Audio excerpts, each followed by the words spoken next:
ধূমপান, মদ্যপান ও মাদক সেবন স্বাস্থ্যের পক্ষে অত্যন্ত ক্ষতিকারক।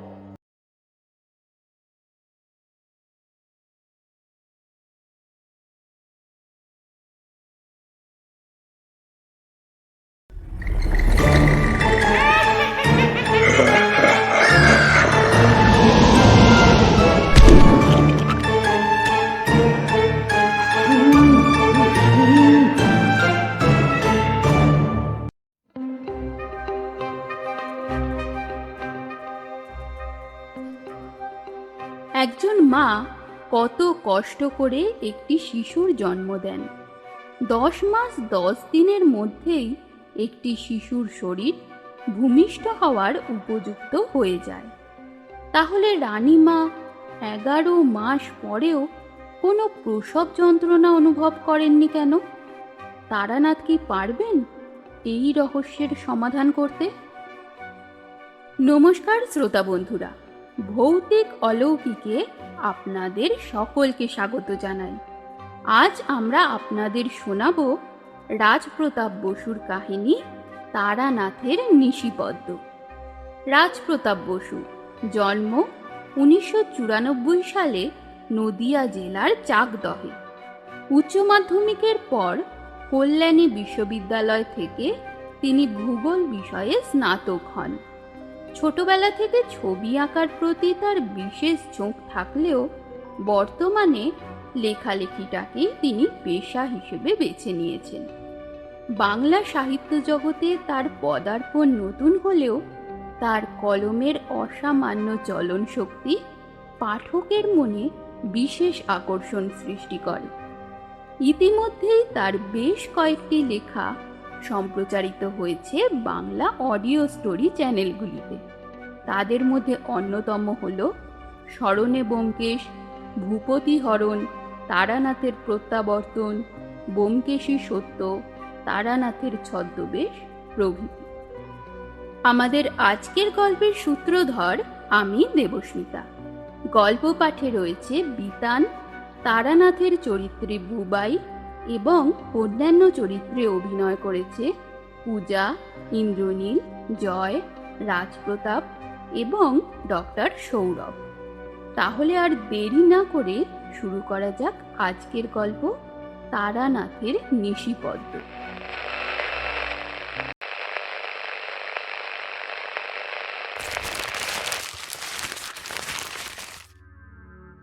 একদিকে দুর্ভিক্ষ, আরেকদিকে যুদ্ধ। মৃত্যুই এখন একমাত্র বাস্তব।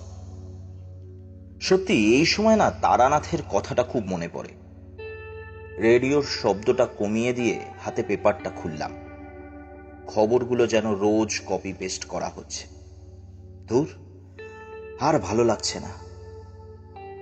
এমন সময় আমার মেয়ে এসে আমার সামনে দাঁড়ালো, হাসি মুখ করে বলল, কাল বলেছিলে রাজারানীর গল্প বলবে, বলো না এখন। উত্তরটা দিতে যাব এমন সময় কিশোরী এসে আমায় বাঁচালো। কিশোরী বলল, কেন বলবে না, তবে আগে শুনে আসি গল্প, এসে তোমায় সব বলবে, না বললেও আমি বলবো। প্রতিবাদ জানিয়ে বললাম, আমাদের সামনে এগুলোকে গল্প বলছো ঠিক আছে, কিন্তু তারানাথের সামনে মোটেও বলো না। তোমার এ জাতীয় কথায় অসন্তুষ্টতা প্রকাশ উনি করেন না ঠিকই, তবে অনেক কাহিনীর হয়তো এমনও আছে এ কারণে উনি বলেননি। এ মা, না না, আমি এই কারণেই তো এখন আর ওনার সামনে বেশি কথা বলি না। কাজ না থাকলে চলো না একবার ওনার বাড়ি থেকে চক্কর মেরে আসি। বললাম, না, ছুটির দিনেও দুপুরে যদি কাজ থাকে তাহলে আর সে ছুটির মানে কি? তাছাড়া আমিও ওনার কথাই ভাবছিলাম।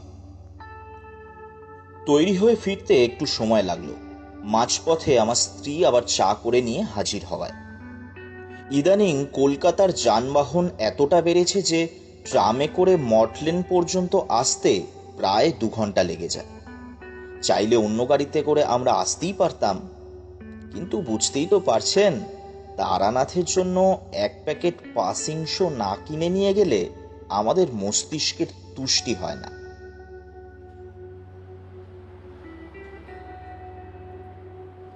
তারানাথের বাড়ি পৌঁছলাম তখন প্রায় দুপুর। দরজার সামনে পৌঁছতেই দেখলাম সেটা হাঁ করে খোলা। কিশোরী বলল, কি ব্যাপার, দরজা খোলা কেন? আমি বললাম, হয়তো উনি বেরিয়েছেন কোথাও, নইলে হয়তো।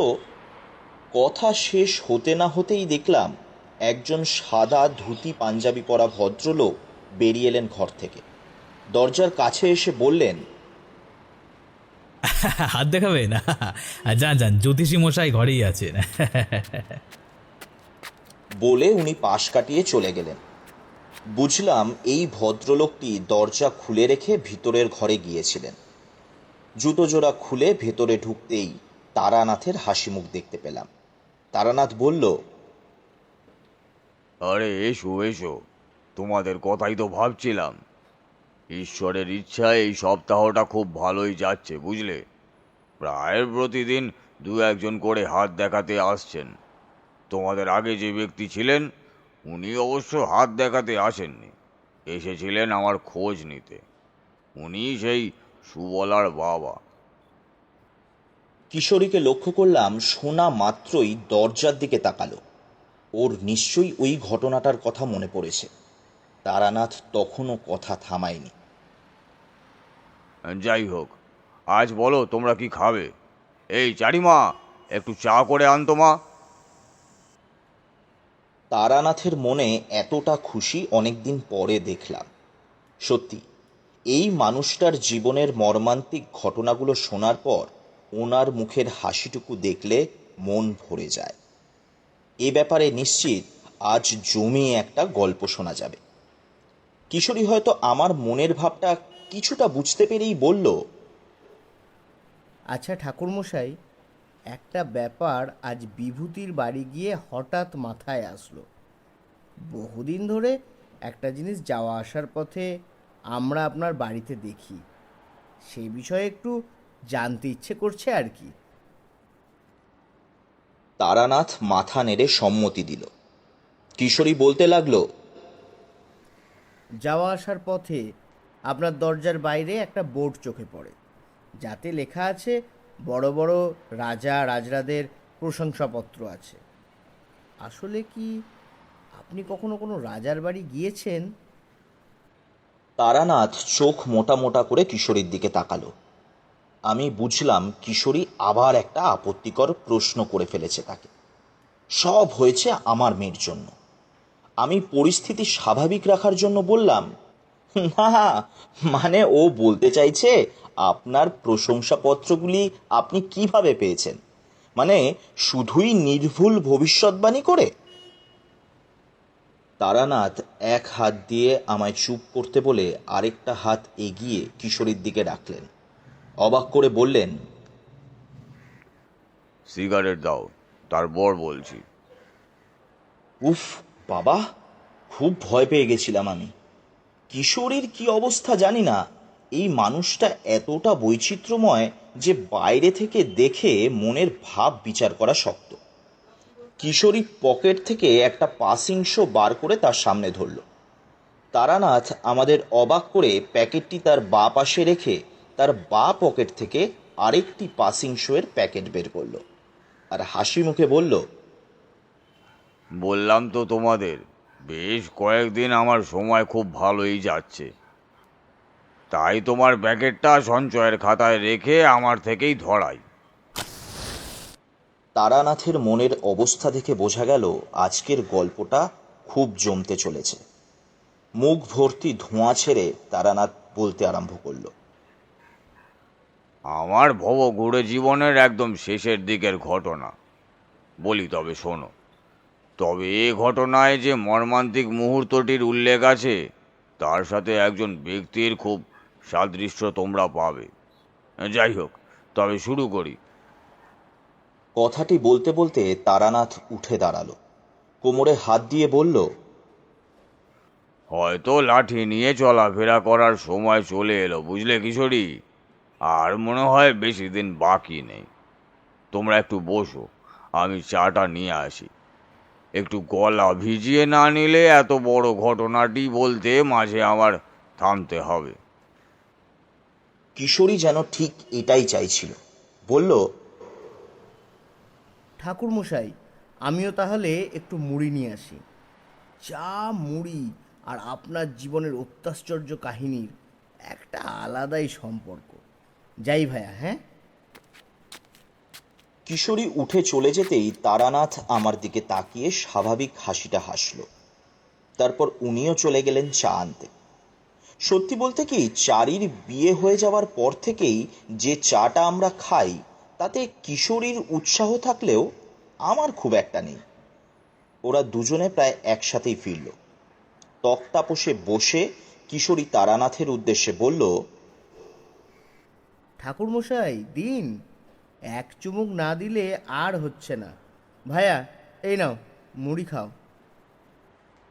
আমাদের দিকে চা এগিয়ে দিয়ে তারানাথ চোখ বুজে চায়ে একটা চুমুক দিলেন। তারপর তৃপ্তিসূচক শব্দ করে বলতে শুরু করলো, আহ! তখন আমি গ্রামে গ্রামে ঘুরে মানুষের ভাগ্য গণনা করে বেড়াতাম পেটের দায়ে। পেটের দায়ে বলাটা ভুল হবে, কারণ যা উপার্জন করতাম আমার একটা পেটের জন্য অনেক বেশি হয়ে যেত। এমনি একদিন এক গ্রামে দুপুরে গাছের ছায়ায় বসে আছি। শুনতে পেলাম খানিক দূরে ঢোল পিটিয়ে কিছু প্রচার করা হচ্ছে, যেমন রাজার প্রহরীরা করে থাকে। কিন্তু খুব কাছে না হওয়ায় কি বলছে তা শুনতে পেলাম না। ঠিক তখন দেখলাম একটি বালক সাইকেলের চাকা লাঠি দিয়ে ঘুরিয়ে ঘুরিয়ে রাস্তা দিয়ে আসছে। আমার সামনে আসতেই আমি জিজ্ঞাসা করলাম, তুমি কি জানো ওখানে কি প্রচার হচ্ছে?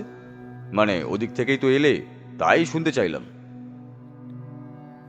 ছেলেটি হাত দিয়ে ছুটন্ত চাকাটা দাঁড় করিয়ে আমার দিকে তাকালো, উৎসুক হয়ে বলল, জুনাগড়ের রাজা মেঘনাথ রায় তার রাজসভার জন্য রাজজ্যোতিষী খুঁজছেন। তাই গতকাল মধ্যাহ্নের মধ্যে ওই ইচ্ছুক জ্যোতিষী ঠাকুরদের রাজসভায় উপস্থিত হতে বলেছেন। আমি এখন যাই, হ্যাঁ? ওই দেখুন মা ডাকছে।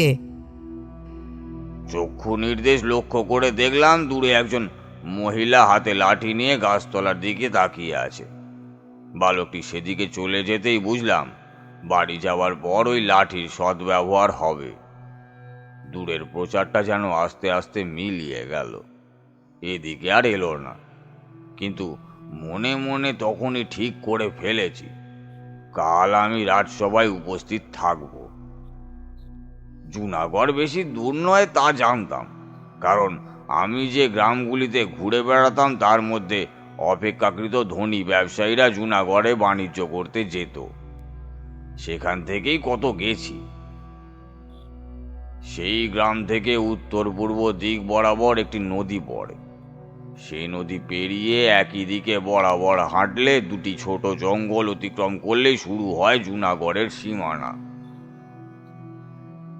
যাদের কাছে শুনেছিলাম তারা কিন্তু গরুর গাড়িতেই যাতায়াত করতেন। এ হলো তাদের জীবনের সম্ভাব্য মানচিত্র। তারানাথ চায়ের কাপে শেষ চুমুকটা দিয়ে কাপটা পাশে রাখলো। আমরাও আমাদের কাপগুলো তারানাথের দিকে এগিয়ে দিলাম। কিশোরীর মুখ দেখলাম এখনই হাঁ হয়ে গেছে। তারানাথ আরেকটি সিগারেট ঠোঁটে নিয়ে দেশলাই ধরালো। তারপর প্রথম টানের ধোঁয়াটুকু পুরোটাই নাক দিয়ে ছেড়ে আবার বলতে শুরু করলো, অনেক সময় এমন হয়, অতিরিক্ত আকাঙ্ক্ষা কোনো জিনিসের প্রতি হঠাৎ জাগলে সে কার্যে নিপুণতা থাকে না। এছাড়াও পরিবেশ কখনো কখনো তার কোলে থাকা এই ক্ষুদ্র সত্তাগুলিকে বিপদের পূর্বাভাস দেয়। ঠিক তেমনই আমার পুঁটুলিটা হাতে নিয়ে উঠে দাঁড়িয়েছি। লক্ষ্য করলাম আকাশের নীলচে আভার ওপর কেউ তুলি দিয়ে কালো রং ছিটিয়ে দিল। কিন্তু তখন আমি ভূত ভবিষ্যৎ জ্ঞান শূন্য। হাঁটার কষ্ট শরীরে লাগে না। ঘোর দুর্যোগের কথা মাথায় নিয়ে ধীরে ধীরে হাঁটতে শুরু করলাম জনগণের উদ্দেশ্যে। সন্ধ্যা পর্যন্ত অবিশ্রান্ত হেঁটেও সেই নদী পেলাম না। ভয় না পেলেও নিজের সময়ের ভুল ব্যবহার হলো কিনা সেসব ভাবতে ভাবতেই এগোচ্ছি। এমন সময় কানে এলো মেঘের সতর্ক বার্তা। ভেবে দেখো আমার তখনকার মনের অবস্থাটা কি। হাঁটার গতি আরো বাড়িয়ে দিলাম। ওদিকে আমার তালে তালে মেঘেরাও যেন চোখ রাঙাতে লাগলো। তবে প্রকৃতি এতটাও নিষ্ঠুরতা করলো না আমার সঙ্গে। আকাশের উত্তর পূর্ব কোণে সাদা সুতোর মতো জাল বুনে দিয়ে তড়িৎ প্রবাহ ফুটে উঠল। তার আলোতে দেখতে পেলাম নদীটা। রাতের অন্ধকারে নদীর গভীরতা দেখে আন্দাজ করা সম্ভব নয়। এদিকে যদি নদী পার না করি হয়তো কাল মধ্যাহ্নের মধ্যে আমি রাজবাড়ি পৌঁছাতে পারবো না। আন্দাজে পা টিপে টিপে হাঁটু জলে নামলাম। একবারের বিদ্যুৎ ঝলকানিতে নদীর উপকূল দেখতে পাইনি, তাই অসহায় হয়ে প্রকৃতির নির্মমতার উপরেই নির্ভর করতে হলো। মাঝে মাঝে মেঘ ডাকছে ঠিকই, কিন্তু নিরেট কালো মেঘের আচ্ছাদন ভেদ করে বিদ্যুতের আলো নিচে পৌঁছাতে পারছে না। অনেক সময় পরপর দূরের আকাশে তীব্র আলোর ঝলকানি হচ্ছে, কিন্তু তা আমার কার্য উদ্ধারের জন্য যথেষ্ট নয়। অজ্ঞতা দাঁড়িয়ে না থেকে হাঁটু জল থেকে কোমর জলে গেলাম, তারপর বুক এবং তারপর শরীর ভাসালাম নদীর জলে। রাতের শান্ত নদীতে চোরা টান নেই, তবুও কষ্টের কথা মনে পড়লেও আজও বুকের ভেতরটা কেঁপে ওঠে। সাঁতার কাটছি তো কাটছি, নদী তীর সংলগ্ন কোনো চিহ্নই নেই। একসময় মনে হলো এই চলমান হৃৎপিণ্ডকে বাঁচানোই হয়তো আমার পক্ষে দুষ্কর হয়ে যাবে, কিন্তু হার মানলে হবে না। অন্তত অজ্ঞাত মৃত্যু হয়ে আমার শরীরটা জলে ভেসে যাবে, এ আমি হতে দিতে পারি না। এইসব ভাবছি আর প্রাণপণে নিজেকে নিয়ে এগোচ্ছি। ঠিক সেই সময় কাঙ্ক্ষিত পরিবেশটি তৈরি হলো। যে বিদ্যুৎ ঝলকানির অপ্রস্তুতিতে আমার মরণাপন্ন অবস্থা, আমার জীবনের শেষ আলোটা সেই দেখালো। দেখলাম আমি প্রার্থীদের কাছে পৌঁছে গেছি। ঠাঁই না পেলে নিজের শরীরটাকে ভাসিয়ে নিয়ে আর উঠতে পারবো না। সে ভয় এতক্ষণ দাঁড়িয়ে দেখিনি। তীর চোখে পড়তে সাঁতার বন্ধ করে দাঁড়ালাম। দেখলাম বাঁচার তাগিদে কোমর জলে সাঁতার কাটছিলাম। অনেক কষ্টে জল থেকে উঠে নদী তীর সংলগ্ন নরম বালির চরে নিজের শরীরটা ফেলতেই ক্লান্তি মেশানো চোখে পৃথিবীর সমস্ত নিদ্রা এসে বাসা বাঁধল। তারানাথকে একটু চুপ করতে দেখে কিশোরী দেরি করলো, তারপর প্রশ্ন করলো, আচ্ছা, আপনি পরের দিন সময় মতো পৌঁছতে পেরেছিলেন তো? তারানাথ যেন একটু অসন্তুষ্ট হয়েই বলল, এত উত্তেজিত হয়েও না, বুঝতেই তো পারছো উত্তেজনার ফল কি হয়। আমি বললাম, আহ কিশোরী, তুমিও হয়েছ তেমনি। হ্যাঁ ঠাকুরমশাই, আপনি বলতে শুরু করুন। তারানাথ বুঝতে পারল আমরা কাহিনীতে এতটাই প্রবেশ করে ফেলেছি যে অপেক্ষা করা আমাদের পক্ষে আর সম্ভব হচ্ছে না। উনি বলতে আরম্ভ করলেন, চোখ যখন খুলল তখন ভোর হয়নি। মাথার ওপর একটি শকুন চরকি কাটছে। শরীর কিন্তু তখনও পুরোপুরি সুস্থ নয়। উঠে দাঁড়াতে গিয়ে প্রচণ্ড হাতে ও পিঠে ব্যথা অনুভব করলাম। ভেজা পুটলি হাতে নিয়ে আমার যাত্রা আবার শুরু হলো। একই দিকে অনুসরণ করে হাঁটছি আর হাঁটছি।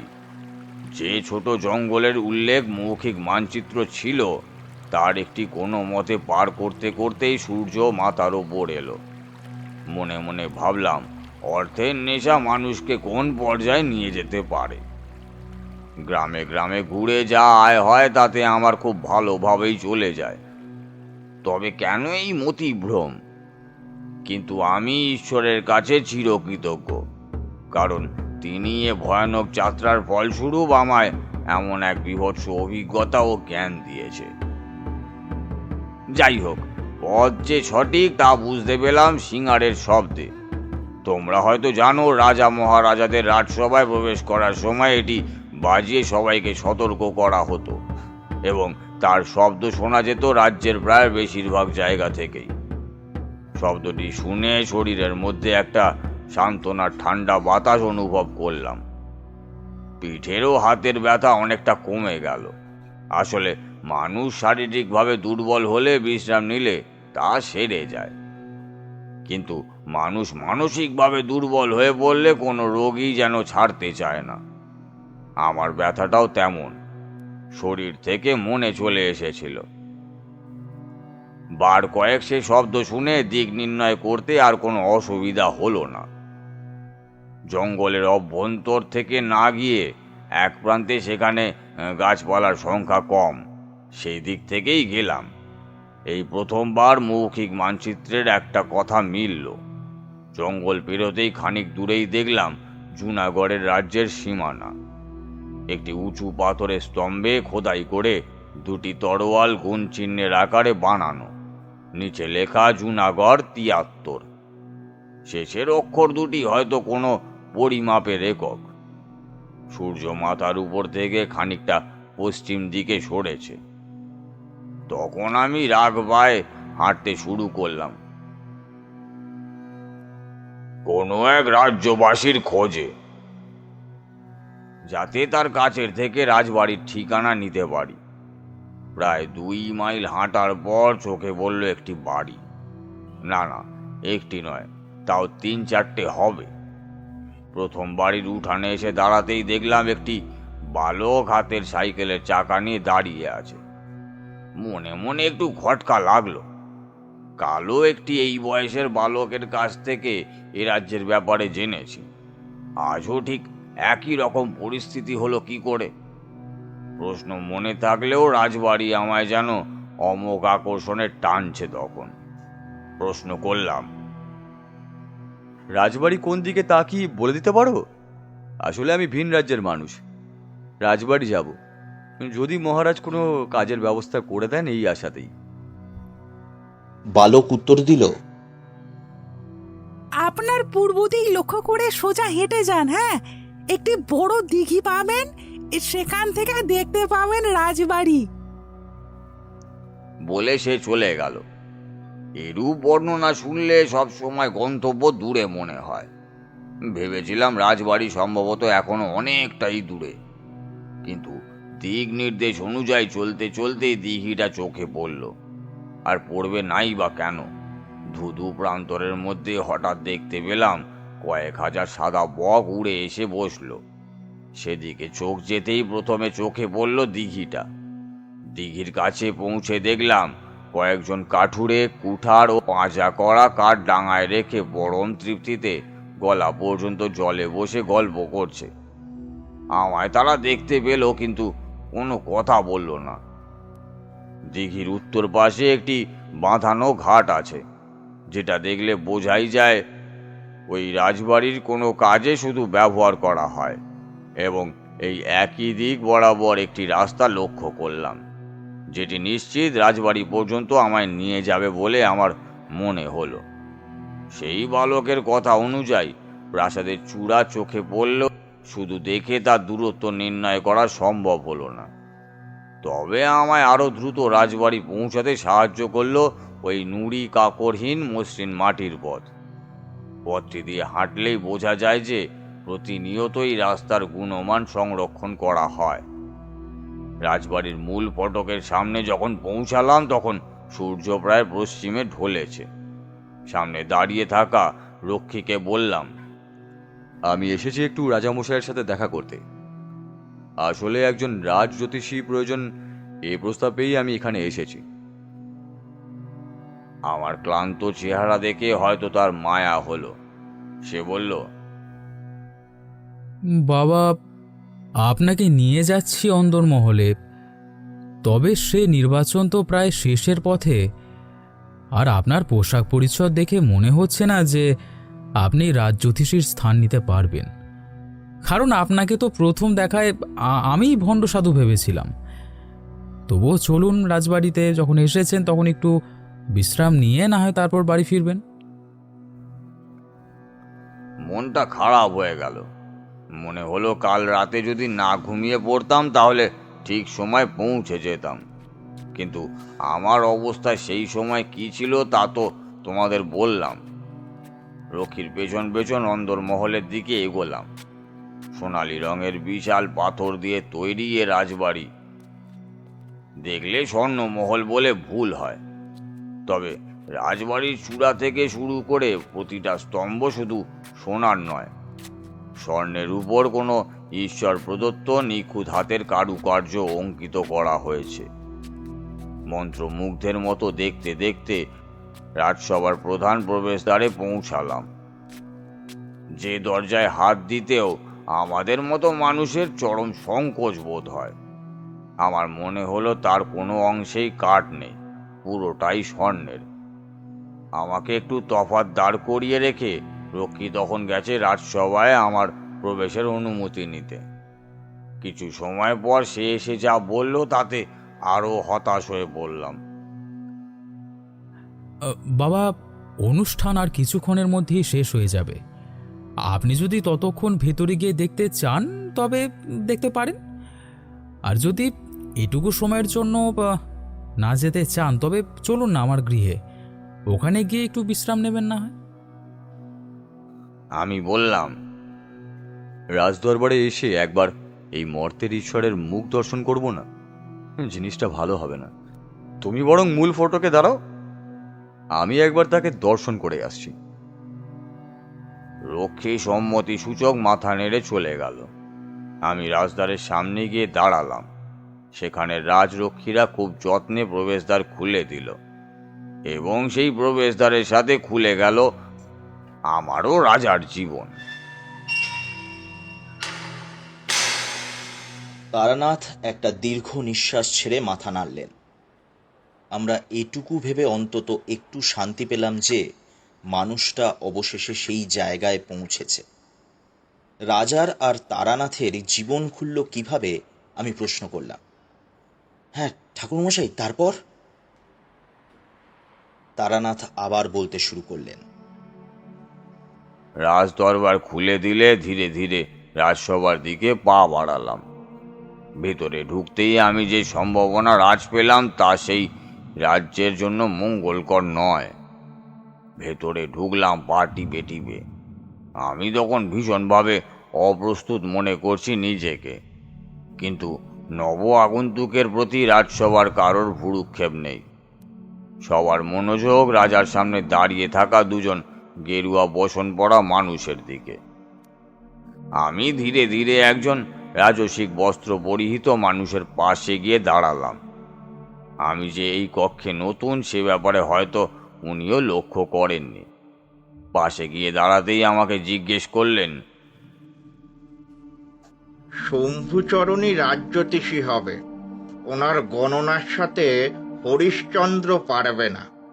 কি বলেন আপনি? বুঝলাম ওই দুজন ব্যক্তি পরীক্ষায় শেষ প্রার্থী। আমি আর কি বলবো, এতে দর্শকের মতো আমাকেও দেখেই বেরিয়ে যেতে হবে। তবে রাজসভাসদ যখন প্রশ্ন করেছেন তার উত্তর দেওয়া আমার একান্তভাবে কাম্য। আমি বললাম, কে রাজজ্যোতিষী হবে তা বলতে পারবো না হয়তো, তবে চাইবো যেই হোক তাতে যেন রাজ্যের মঙ্গল হয়। জানি না আসল কথাটা বলেছে কিনা। শেষ কথাটি শুনে উনি তৎক্ষণাৎ আমার দিকে মাথা ঘুরালেন, রুকুটি করে বললেন, আসল কথা মানে কি কথা বলছেন আপনি? না মানে রাজসভায় প্রবেশ করেই আমি একটা সম্ভাবনা রাজ পেয়েছি, সেই কথাটা বোধহয় ওনার জানাননি। সভাসদ আমায় অবাক করে আমার হাত ধরে টেনে সর্বসমক্ষে ওই দুজন ব্যক্তির মাঝে নিয়ে দাঁড় করালেন। রাজা মশাইকে বললেন, ধৃষ্টতা ক্ষমা করবেন মহারাজ, এই মানুষটির দাবি ইনি রাজসভায় প্রবেশ করে এমন কোনো কিছু একটা আঁচ করতে পেরেছেন যা হয়তো আমাদের এই দুজন শেষ প্রতিযোগী এখনো বলেননি। আপনি এই উক্তির পূর্ণাঙ্গতা বিচার করুন মহারাজ। রাজা মেঘনাদ এ বক্তব্যে যেন একটুও বিচলিত হননি। তা তার মুখ দেখে বুঝতে পারলাম আমি আমার জীবনে অমন সুন্দর পুরুষ দেখিনি। মুখের হাসি অটুট রেখে জিজ্ঞেস করলেন, বলুন ঠাকুরমশাই, এমন কি আছে যারা আজ আপনি পেয়েছেন? আপনারা দুজন দয়া করে একটু অপেক্ষা করুন। যেমন তার দর্শন তেমন তার বাক্যালাপ। রাজাদের সচরাচর এমন হতে দেখা যায় না। তার রূপে গুণে আমি মোহিত হয়ে গেলাম। গলা নিচু করে বললাম, রাজামশাই, এই কথাটি আমি আপনাকে আলাদাভাবে বলতে চাই, মানে শুধু আপনি জানলেই ভালো। কথাটি বললাম কারণ যে কথাটি আমি বলতে চাইছিলাম তা অন্য কেউ শুনলে রাজ্যের বিপদ আসার সম্ভাবনা থাকে। রাজা মেঘনাদ একই ভঙ্গিতে বললেন, ঠাকুরমশাই, আমার রাজ্যের রাজ্যবাসীদের নিয়ে আমার কোনো সংশয় নেই মনে। এদের মতো প্রজা পেয়ে আমার রাত জীবন ধন্য হয়ে গেছে। আপনি যা বলার সবার সামনেই বলতে পারেন। আর কথা বাড়ালাম না। রাজসভায় দাঁড়িয়ে রাজার সাথে অসমন্বয়কর আচরণ ঠিক হবে না ভেবেই বলেই ফেললাম সম্ভাবনার কথাটি। রাজামশাই, আপনার পরে রাজ্যের রাজা কে হবে এ বিষয় নিয়ে ভেবেছেন? কথাটি শুনে রাজা সহ সমস্ত রাজসভার মানুষ চুপ করে গেল। এতটাই চুপ হয়ে গেল যে রাজার সিংহাসনে বসে পড়ার আওয়াজটাও অনেক জোরে শোনা গেল। বুঝলাম এই কথা এখানে আগত কোনো জ্যোতিষী বলেননি। রাজার চেহারার হঠাৎ এমন পরিবর্তন হওয়ায় আমি খুব অপ্রস্তুত হয়ে পড়লাম। যতদূর দেখতে পাচ্ছি সবার চোখই কপালে উঠেছে। রাজামশাই বললেন, ঠাকুরমশাই, আপনি কি বলতে চান? আর মন্ত্রীমশাই, আপনি বৈঠক কক্ষ খোলার ব্যবস্থা করুন। আজকের মতো এনাদের দুজনকে রাজবাড়িতে রাখুন। কাল আমি এখান থেকে আবার সভা শুরু করব। আমায় ক্ষমা করবেন সভাসদবৃন্দ। আজকে সভা এখানেই শেষ করলাম। ঠাকুরমশাই, আপনি আমার সাথে আসুন। বলে সিংহাসন থেকে উঠে হাঁটতে শুরু করলেন। মন্ত্রী মশাই চোখের ইশারায় তাকে অনুসরণ করতে বললেন।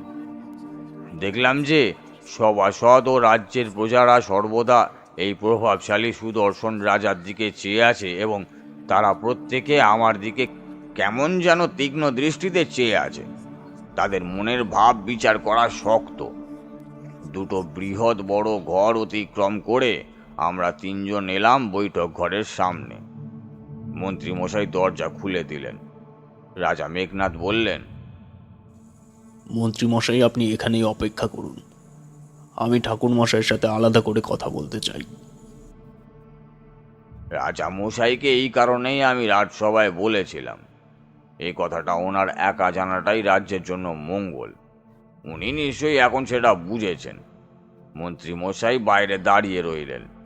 আমরা দুজনে গিয়ে বসলাম বৈঠকখানায়। তারানাথ চুপ করে ঘরের চারিদিকে একবার চোখ বোলালো, তারপর বলল,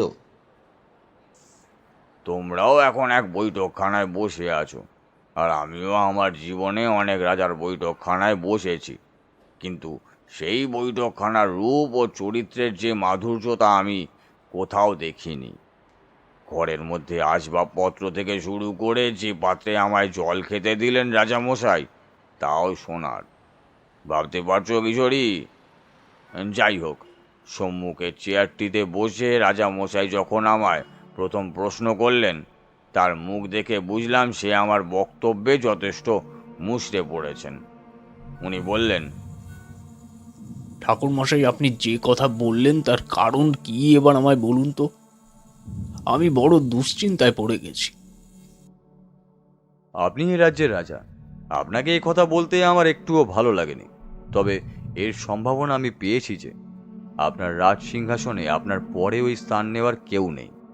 আমি যদি খুব ভুল না করি তবে আপনি নিঃসন্তান, কিন্তু রাজ্যবাসী সেটা জানে না। কি ঠিক বলছি? রাজা মেঘনাথের মুখ ভয় শুকিয়ে গেল বোধ হয়। কাঁপা গলায় বললেন, ঠাকুর, আপনি কে? আমায় সত্যি করে বলুন। আমি যে নিঃসন্তান, এ কথা আপনি কিভাবে বুঝলেন? তবে ঈশ্বরের কৃপায় আমার স্ত্রী গর্ভবতী হয়েছে। বৈদ্যমশাই জানালেন এই সপ্তাহের মধ্যেই আমি সন্তানের মুখ দেখব। এই কারণেই রাজজ্যোতিষীর খোঁজ ঠাকুর মশাই। তবে তবে আপনার কথাই যা বুঝছি, তবে তবে কি আমি... রাজা মেঘনাদ মুখ নিচু করে ফুঁপিয়ে কাঁদতে লাগলেন। আমার কোনো মানুষের মন ভেঙে দেওয়া প্রস্তাব দিতে ভালো লাগে না, তারপর যে একটি রাজ্যের রাজা, এবং ওটাই আমার প্রথম দিন তার সাথে সাক্ষাতের। সান্ত্বনা দিয়ে বললাম, রাজামশাই ভেঙে পড়বেন না। আপনি যদি চান আমি চেষ্টা করে দেখতে পারি কিছু করার, তবে এর জন্য আমার আপনার সাহায্য প্রয়োজন হবে। রাজা মেঘনাদ ব্যস্ত হয়ে বললেন, হ্যাঁ হ্যাঁ, বলুন না, বলুন না ঠাকুর মশাই, আমি কিভাবে সাহায্য করতে পারি আপনাকে। শুধু আমাকে একটা সন্তান। দেখুন, আপনি ভেঙে পড়বেন না, দয়া করে আমার কয়েকটা প্রশ্নের উত্তর দিন। রাজা চোখ মুছে মুখ তুললেন এবং বললেন, বলুন ঠাকুর মশাই, কি জানতে চান? রানীমায়ের গর্ভে সন্তান আসার পর উনি কি কাউকে হাত দেখিয়েছিলেন? রাজা একটু ভেবে নিয়ে নিচু গলায় বলল, আমার রাজ্যের প্রধানমন্ত্রী হলো আমার শ্যালক রমাপতি ব্যানার্জি। আমি ওকে বলেছিলাম গোপনে একজন জ্যোতিষীকে নিয়ে আসতে, কারণ আমি জানতে চেয়েছিলাম সন্তান হতে গিয়ে আমার স্ত্রী বা আমার সন্তান সম্পূর্ণ সুস্থ থাকবে কিনা। রমা গিয়ে ভিনদেশ থেকে এক জ্যোতিষীকে নিয়ে আসে এবং সে বলে কোনো বিপদ নেই, সব খুবই স্বাভাবিক থাকবে। শুধু আমার স্ত্রীর আহারের প্রতি আসক্তি আনার জন্য একটা ওষুধ অর্থাৎ একটি ফল দিয়ে চলে যান এবং যাওয়ার সময় বলে যান যে 3 দিনের মধ্যে এই ফল 3 টুকরো করে খেয়ে ফেলতে হবে। আমার স্ত্রী নিয়ম মেনেই তো প্রয়োগ করে। আমি কিছুটা বুঝে গেলাম আসল ব্যাপারটা কি। মাথা নিচু করে বললাম, আপনার শাল্যকই এখন দরজার কাছে দাঁড়িয়ে আছে, তাই তো? হ্যাঁ, এই রাজ্যের মন্ত্রী হওয়ার কারণে ওকে সারা রাজ্যের লোক ভালোবাসে। শুধু তাই নয়, ও খুব ভালো তলোয়ার চালায়। বহু রাজ্যে তলোয়ার খেলায় পুরস্কার জিতে এনেছে। আচ্ছা বেশ, আমাকে একবার বৈদ্যমশাইয়ের বাড়ি নিয়ে যাবেন। ওনার সাথে কিছু কথা বলার ছিল, আর আমি চাই এটা শুধু আপনিই জানুন। কোনো অসুবিধা নেই। বৈদ্যমশাইকে কয়েকদিনের জন্য রাজবাড়িতেই রেখে দিয়েছি, উনি ওনার ঘরেই আছে, চলুন। আমি মেঘনাথকে অনুসরণ করলাম। উনি মন্ত্রীর মশাইকে বৈঠকখানায় বসতে বলে আমায় নিয়ে বৈদ্য মশাইয়ের ঘরে চললেন। ওনার ঘরে পৌঁছে দেখি চেয়ারে বসে একটা কাগজের দিকে তাকিয়ে আছেন রাজবৈদ্য। কথায় আছে না, অসুখ অনেকটা সেরে যায় ডাক্তারের দিকে তাকালে। ইনি হয়তো সে প্রবাদের সব থেকে বড় উদাহরণ। রাজা মেঘনাদ বললেন, বৈদ্যমশাই, আপনার সঙ্গে এই ঠাকুর মশাই একটু কথা বলতে চান। মনে রাখবেন, এই আলোচনা যেন সম্পূর্ণ গোপন থাকে। রাজবৈদ্য চোখ ছোট করে বলল, ঠিক আছে মহারাজ, আপনি নিশ্চিন্তে থাকুন। আর আমার সাথে এই রাজবাড়িতে কথা বলার মতন কেই বা আছে বলুন? তাছাড়া মন্ত্রী মশাইয়ের আদেশ অনুযায়ী আমি শুধু রানীমাকে দেখার সময়ই বাইরে বেরোই, নতুবা ঘরেই থাকি। বলুন ঠাকুর মশাই, আপনি কি বলতে চান? রাজা মশাইয়ের ঘরের দরজা বন্ধ করে চোখের ইশারায় আমায় বসতে বললেন। যথাস্থানে বসে আমি বৈদ্য মশাইকে জিজ্ঞেস করলাম, আচ্ছা, রানীমা গর্ভবতী হয়েছেন তাও কতদিন হলো? বৈদ্য মশাইয়ের চোখে মুখে একটা ভয়ের আশঙ্কা দেখলাম। ইতস্তত করে বললেন, মানে প্রায় 11 মাস। কেন বলুন তো? বলেন কি, 10 মাস 10 দিনের মধ্যেই তো শিশুর ভূমিষ্ঠ হওয়ার যোগ্য হয়ে যায়। তবে এখনো কেন আপনি অপেক্ষা করছেন? রানীমা প্রসব যন্ত্রণা বোধ করেন না? প্রশ্ন শুনে বৈদ্য মশাইয়ের চোখ কপালে উঠল, কারণ উনি জানেন আমি যা বুঝতে পেরেছি তা ঠিক। চেয়ার থেকে ধড়ফড়িয়ে উঠে উনি দরজার সামনে গেলেন। যেন দরজা খুলে নিয়ে একবার চারিদিক দেখে নিয়ে দরজা আটকে ছিটকিনি দিয়ে দিলেন। তারপর আগের জায়গায় ফিরে এসে ঢোক গিলে বললেন, মহারাজ, অন্যায় নেবেন না। আমি এখন যা বলতে চলেছি জানি এর পরে আপনি আমার গর্দান নেবেন, তবে আমি যা করেছি মন্ত্রী মশাইয়ের কথায় করেছি। আপনার শ্যালক রমাপতি আপনি এখানে আমায় যেদিন নিয়ে আসেন সেদিন রাত্রে আমার ঘরে আসে এবং বলে আমি যেন এই সন্তান প্রসবের সময় পিছিয়ে দিই এবং আপনাকে বলি যে সন্তান এখনো পুষ্ট হয়নি। তবে আমি প্রথম যেদিন রানীমার কাছে শুনি যে সন্তান পেটের মধ্যে নড়াচড়া করছে বা হাত পা ছুটছে এমন কোনো ইঙ্গিত উনি পাননি, তখনই মনে খটকা লাগে যে 9 মাস 25 দিন যাওয়ার পরেও সন্তানের স্থান পরিবর্তনের কোনো ইঙ্গিত কেন তিনি পাননি। অর্থাৎ সন্তান আদৌ জীবিত আছে কিনা তা নিয়ে আমার সন্দেহ হয়। কিন্তু মন্ত্রীর জীবন কেড়ে নেওয়ার হুঁশিয়ারি এবং আপনার মতো মহৎ মানুষের মন চোখের সামনে ভাঙতে দেখার কষ্ট, এই দুটোর কারণে আমি কি করব বুঝতে পারিনি মহারাজ। আমার মানসিকতার মৃত্যু হয়ে গেছে মহারাজ। শুধু শরীরটাকে শুলে চড়িয়ে দিন, শুলে চড়িয়ে দিন, শুলে চড়িয়ে দিন শরীরটাকে। বৈদ্যমশাই থামলেন। রাজার চোখে দুঃখ এবং ক্রোধ সবকিছু মিশে রক্তবর্ণ হয়ে উঠেছে। তখন আমি বাকি কথাটুকু জানালাম রাজাকে। মহারাজ, আপনার শাল্যক অর্থাৎ আপনার রাজ্যের প্রধানমন্ত্রী সে ষড়যন্ত্র করেই কাজ করেছে। তাকে বিশ্বাস করে আপনি যে জ্যোতিষী আনতে বলেছিলেন তার মাধ্যমে সে আপনার সন্তানের মৃত্যুকে ডেকে এনেছে। শুধু তাই নয়, সে চায় আপনার অবর্তমানে সে এই রাজ্যের রাজা হোক। আমার কথা শেষ হতেই দেখলাম রাজা মশাই 2 হাত দিয়ে তার মুখ চেপে ধরলেন।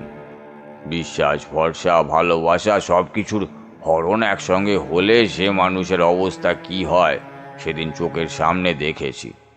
ওনার কষ্ট দেখে নিজেকে সামলাতে পারলাম না। এমন একটা কাজ করলাম যার পরিণতি কি আমি নিজেও জানি না। বৈদ্যমশাইকে বললাম, বৈদ্যমশাই, আপনি মহারাজকে নিয়ে রানীমার কক্ষে যান।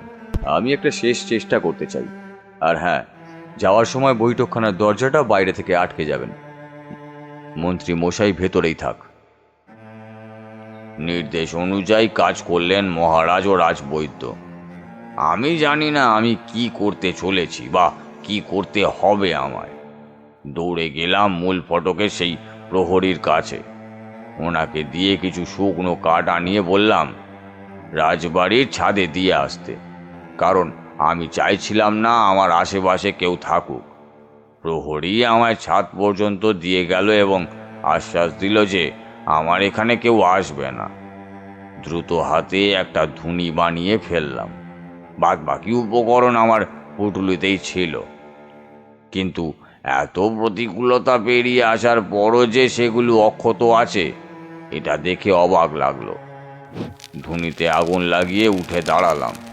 মুক্ত আকাশের দিকে তাকিয়ে বললাম, মা, আমি খুব ক্ষুদ্র একজন সাধক, তবে আমি নিজের জন্য কখনো কিছু চাইনি। এ রাজ্যে রাজার সন্তান যোগ ঘটার পরে তাকে মাতৃগর্ভে মেরে ফেলা হয়েছে। এটা তো নিয়তি হতে পারে না মা। এই সন্তান তুমি যদি ফিরিয়ে না দাও তবে তোমার মাতৃত্বের প্রমাণ কিভাবে পাবো? আমরা যে তোমার শক্তিতেই বাঁচি মা। দয়া করো মা, দয়া করো। এই কল্যাণময় রাজা এবং তার সোনার রাজ্যের উত্তরাধিকারী কোনো লোভী নিষ্ঠুর ব্যক্তি হতে পারে না। তুমি এদের কল্যাণ করো মা, তুমি এদের কল্যাণ করো। ওম কৃষ্ণ ধরি মহাচণ্ডী কেশিং বলি প্রিয়ে কুলাচার প্রসন্নাস্যে নমস্তে শঙ্কর প্রিয়ে কবুক পুষ্প শঙ্কিষে ত্রিপুরে ভয় নাশিনী ভাগ্যোদয় সমুৎপন্নে নমস্তুতে বড়বন্দিনী নমস্তুতে বড়বন্দিনী নমস্তুতে বড়বন্দিনী। উন্মাদের মতো মন্ত্র পড়ছি, কখন আমার পাশে সেই প্রহরী এসে দাঁড়িয়েছে বুঝিনি।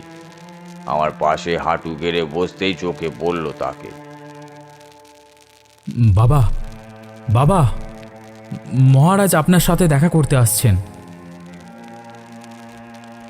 ছাদের প্রবেশদ্বারে দেখলাম মহারাজ মেঘনাদ অশ্রু ভরা চোখে তার কোলে এক নবজাতককে নিয়ে দাঁড়িয়ে আছেন। রাজবাড়ির উন্মুক্ত ছাদে সেদিন সত্যি মায়ের আবির্ভাব ঘটেছিল, যার প্রমাণস্বরূপ আমরা তার প্রস্থান পর্ব দেখতে পেলাম। দেখলাম আমাদের ঠিক মাথার উপর থেকে ভেসে গেল একটা অবাক করা নীলচে রঙের আলোক রেখা, যার রাজসাক্ষী হলাম আমি, রাজা ও সেই নবজাতক।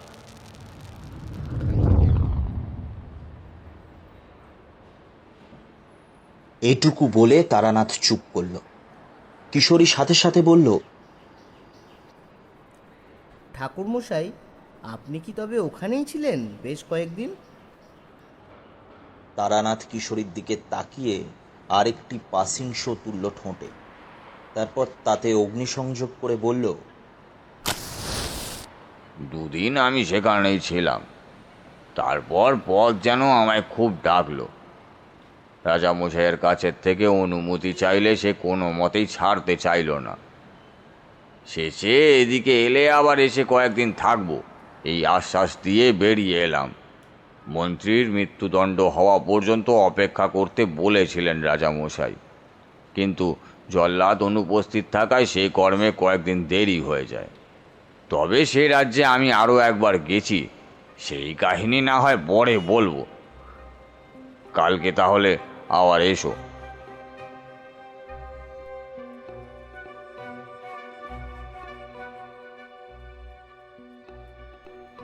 আপনারা শুনলেন রাজপ্রতাপ বসুর কাহিনী তারানাথের নিশিপদ্ম। গল্পটি কেমন লাগলো তা কমেন্ট করে জানান আমাদের। আমাদের পরিবেশনা যদি আপনাদের ভালো লেগে থাকে তাহলে অবশ্যই গল্পটি লাইক এবং শেয়ার করবেন, আর আমাদের চ্যানেলটিকে সাবস্ক্রাইব করে পাশে থাকা বেল আইকনটি ক্লিক করে দেবেন। তাহলে আমাদের চ্যানেলে গল্প এলেই তার নোটিফিকেশান সবথেকে আগে পৌঁছে যাবে আপনার কাছে। এছাড়া আমাদের ফেসবুক পেজ ভৌতিক অলৌকিককে ফলো করতে ভুলবেন না। পেজের লিংক আপনারা গল্পের ডেসক্রিপশন বক্সেই পেয়ে যাবেন। আমরা আবার ফিরে আসব আরও একটি নতুন গল্প নিয়ে। সকলে ভালো থাকুন, সুস্থ থাকুন এবং শুনতে থাকুন ভৌতিক অলৌকিক। শুভরাত্রি।